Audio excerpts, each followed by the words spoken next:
بسم اللہ الرحمن الرحیم۔ السلام علیکم آصف وائس ٹی وی کے معزز دوستو، آج کی ویڈیو میں سنتے ہیں سرگودا کا عبرتناک واقعہ۔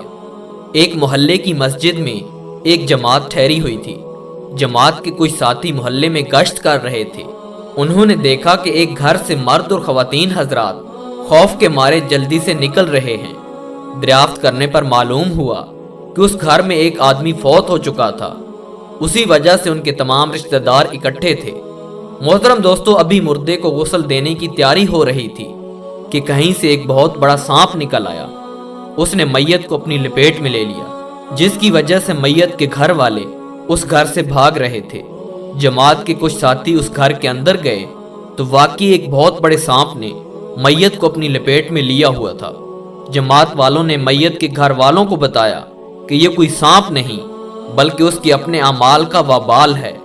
جماعت والوں نے میت کے رشتہ داروں سے کہا کہ اس سے چھٹکارا حاصل کرنے کا صرف ایک ہی طریقہ ہے کہ خوب گڑ گڑا کر اللہ کے حضور دعا مانگی جائے اور میت کے لیے استغفار کی جائے۔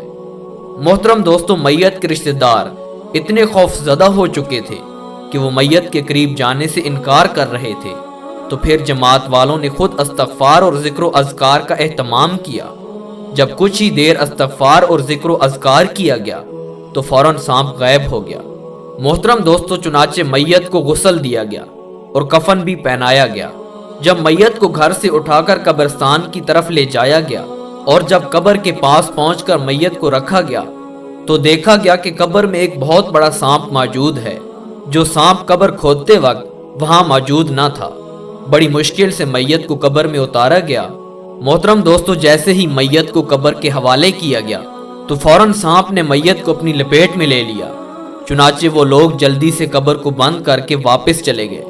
محترم دوستو، یہ واقعہ سرگودا کے شہر کا ہے اور آخر میں دعا ہے کہ اللہ تعالی ہم سب کو قبر کے عذاب سے بچائے۔ دوستو، اس ویڈیو کو دوسرے بھائیوں میں ضرور شیئر کیجیے گا تاکہ بہت سے لوگ اس چیز سے عبرت حاصل کریں اور اللہ تعالیٰ کے حضور سچی توبہ کریں اور اللہ کے ہاں سجدہ ریز ہوں۔ جزاک اللہ۔